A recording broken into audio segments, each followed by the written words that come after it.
Time now for the exchange. We certainly do have a lot to unpack here. David Daoud is a senior fellow on Israel, Hezbollah and Lebanon at the Foundation for Defense of Democracies. He joins us live now from Washington, D.C. David, thank you so much for being with us. All right, the whole world collectively, I think over the weekend, breathed a sigh of relief that it didn't escalate into a wider war. But it is important to note that Iran is still yet to respond to the killing of Haniyeh in Tehran. Just explain to us, just between Israel and Hezbollah, who really does have the most to lose here if this does end up escalating?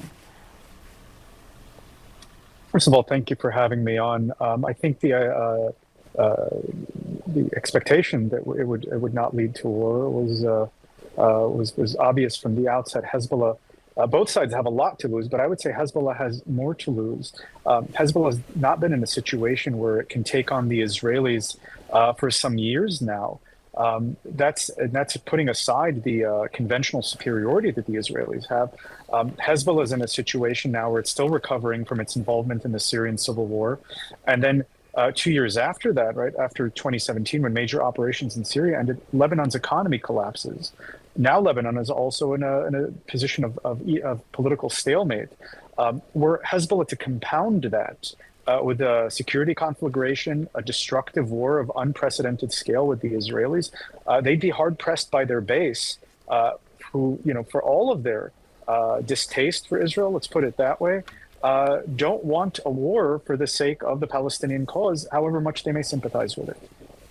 David, I was speaking to a senior Israeli security official yesterday who said that the IDF had managed to destroy about 2/3 of the planned munitions that Hezbollah had been intending on launching over the weekend. And what's interesting is that from a number of Israelis, when you speak to them, they take issue with this being called a preemptive strike. First, they say that Hezbollah had started launching rockets into Israel on October 8th. Second, they say that this attack on Saturday had already been set from Hezbollah, meaning that the timers on the launchers were about to go off just 30 minutes before the warplanes shot them down.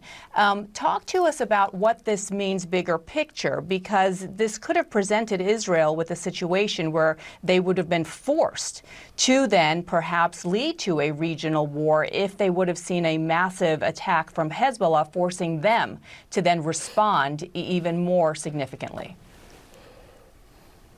Well, I think the Israelis themselves have also called it the makat mena, a preventative strike, if we're going to be literal. And yes, it's correct that Hezbollah began operations unprovoked against Israel, began these attacks on October 8th. They've admitted as much. They've tried to kind of thread the needle later, but the Israelis were preventing an attack that was in the offing. So it's not exactly an unprovoked strike by the Israelis. At the same time, look, the Israelis, when they assassinated Fuad Shukr, the way they assassinated him, publicly, they claimed it. They did it in Beirut, in Hezbollah's stronghold in South Beirut. And the intelligence capability that they demonstrated. There have been reports that he was lured to his demise by a cell phone call minutes earlier. This demonstrated a large and sophisticated capability on behalf of the Israelis and added insult to injury. Basically, they humiliated and embarrassed Hezbollah in addition to knocking off their top commander. Hezbollah had to do something that was commensurate with this Israeli offense, let's call it.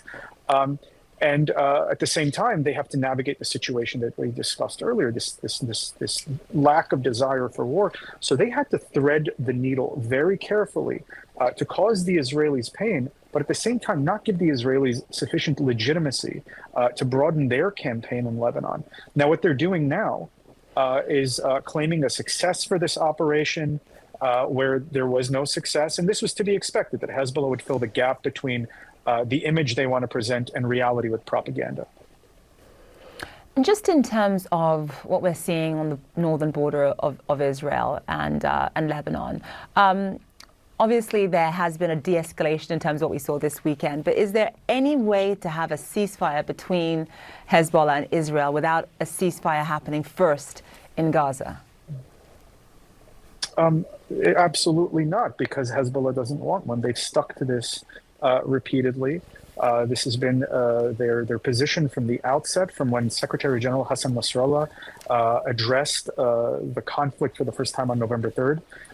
In July, on July 10th, he reiterated this position that the second that the guns fall silent in Gaza, that is when Hezbollah's guns will fall silent.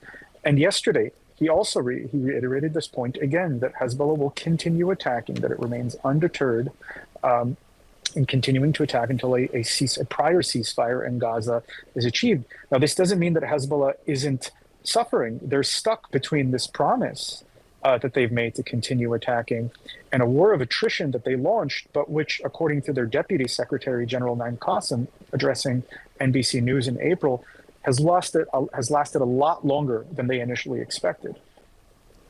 And David, we've spent quite a bit of time now talking about the schism between the defense establishment in Israel and the prime minister himself. The defense establishment has really, in lockstep with the U.S. government over the past few months, been pushing for a ceasefire and hostage deal right now, saying now may be the last opportunity for one to bring these hostages home alive and to see the fighting pause in Gaza for a significant period of time. But they've gone even a step further, suggesting that one of the reasons for a ceasefire now is not because it'll lead to a long-term ceasefire or detente with Hezbollah, but quite the opposite, that it would give Israel the opportunity to regroup its forces and perhaps then focus once again on what many view as an inevitable great war against Hezbollah, perhaps even larger than the last one we saw in 2006.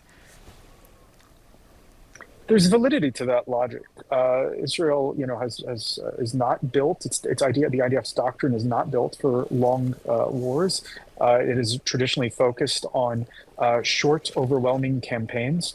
At the same time, another opportunity to engage Hezbollah may not present itself. As you noted, this future war with Hezbollah, will be more destructive. If we look at Hezbollah's evolution, when the Israelis withdrew from South Lebanon in 2000, Hezbollah was, relative to today, a ragtag military organization. And then fast forward to 2006, they're vastly more powerful.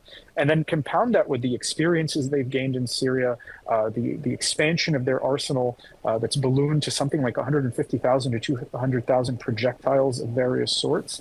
Add another 10 years, another 15 years, and Hezbollah is not going to give Israel another opportunity to do it damage if the guns fall silent until not just it is prepared to initiate that future conflict, but its partners in the region are also prepared to join in. This is something that they said. And I think most ominously, what the resistance axis, this coalition of Iranian-led groups would like to have once that regional war, once they launch that regional war, is an Iranian nuclear umbrella. It doesn't mean that Iran will use it, will drop a nuclear bomb on Israel in that moment. It will simply use rattling the nuclear saber at that time to force Israel to accept the status quo that might not be sustainable for the Israelis in the long run. And they're very close to being nuclear capable, as we know, and it's one of the reasons that people like the defense minister, Gallant, had been arguing in the immediate days following October 7th to attack Hezbollah first before even going to Gaza. And of course, that was denied. David Daoud, thank you so much. Thank you, David. All right, Thank still you to so come, much. a stunning